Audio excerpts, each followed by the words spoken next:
the amount of fraud and crime being done by our lawmakers and the government itself is just at an all-time high. I mean, it's just rampant. We know now the government, of course, hired all these 87,000 IRS agents, want to spend billions of dollars to come audit you if you spend more than $600 on Venmo or PayPal, $600, but yet the Pentagon, the military industrial complex, just lost another $2 trillion.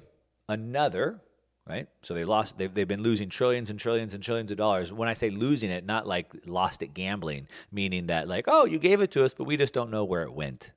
They failed the audit over and over and over. As a matter of fact, they've never passed an audit, and they say maybe they'll pass an audit in 2027, 5 years from now.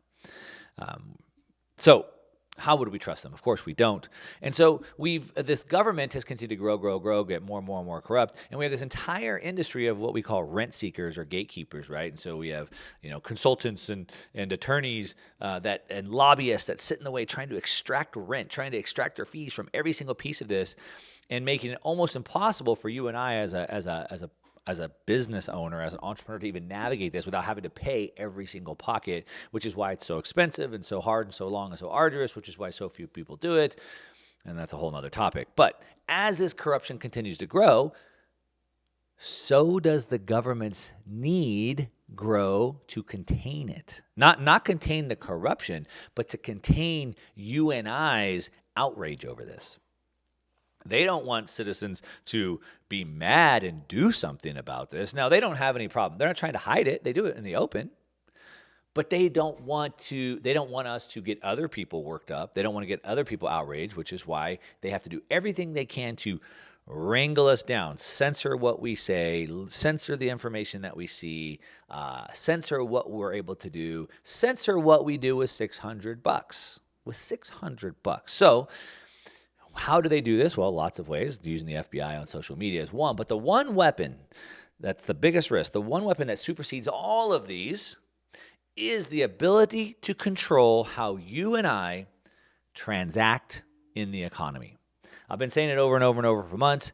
Without the freedom to transact, there is no freedom, period. So we have all these freedoms guaranteed to us by the Constitution, freedom of speech and freedom of assembly and freedom of religion and all these things. But without the freedom to transact, none of those freedoms make sense or are accessible.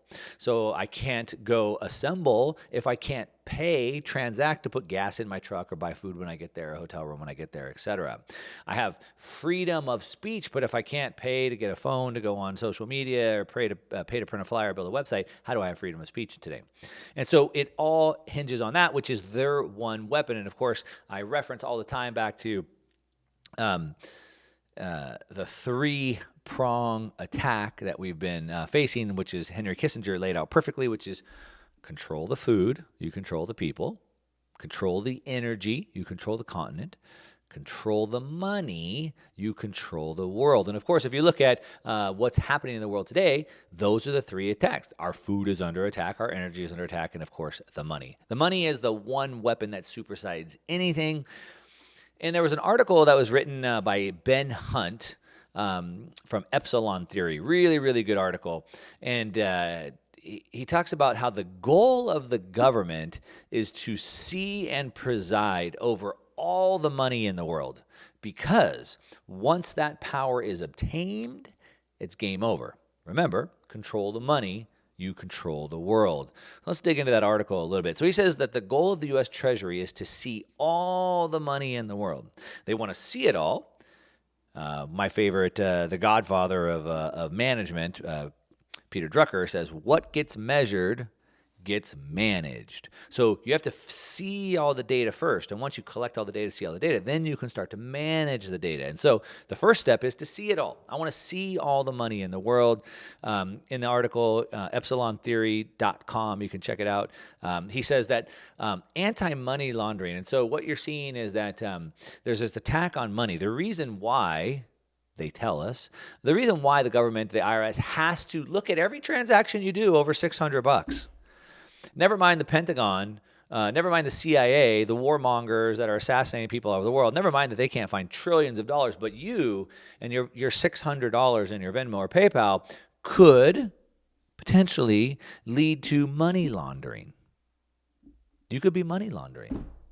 Now, they use that as justification, not just for taxes. It's not because you're avoiding your taxes, because you could use it to finance terrorists, and terrorism is bad. I mean, you don't want your kids getting blown up at school or at the mall, do you? So then you should just let us inspect everything, right? That is the reasoning. However, what he says here is that what anti-money laundering, AML regulations are really about, what Know Your Customer or KYC regulations are all about, what Report on Foreign Bank Account and Financial Accounts, FBAR regulations are all about, what the Treasury-led Society for Worldwide Interbank Financial Telecommunications, or SWIFT, is all about, or the Bank Secrecy Act, BSA, is all about.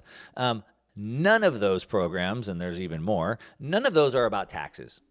None of them are about catching crooks or stopping terrorism. None of those. What the program, because what's your $600 going to do? I mean, come on, literally, we're sending billions, hundreds of billions of dollars to terrorists. We're arming them. We're giving them weapons. So your $600 is a problem. We give hundreds of billions of dollars to terrorists with weapons. We give them, like, come on. So your $600. So anyway, none of it's about that. What these programs are really about is information. Data. What gets measured gets managed. It's about information, and information for information's sake regarding the greatest source of power in the world, which is money. Control the money, control the world. So they need all the information on all the money, and he calls, I really love this framing, he calls the U.S. Treasury the Eye of Sauron. He calls it a gigantic panopticon tower that sweeps the world with its unblinking gaze, seeking out the owners of power, i.e. money. Now, he's saying that the giant, all-seeing eye of the U.S. Treasury is built on two regulatory structures, really. So I named off a bunch, but really he breaks it down to two. The Bank Security Act, the BSA, which compels transparency and reporting by financial institutions on their clients and themselves. All right?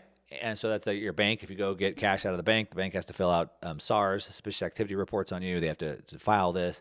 Everybody has to know what everyone's doing. And then the second is the Report on Foreign Bank and Financial Accounts, or FBAR, system to compel transparency and reporting by individuals on their financial institutions and themselves. And so no matter where you have your money, in the United States, outside the United States, foreign assets, whatever, everything has to be reported in to the Treasury's FinCEN, Financial Crimes Enforcement Network, FinCEN. So that's what's going on.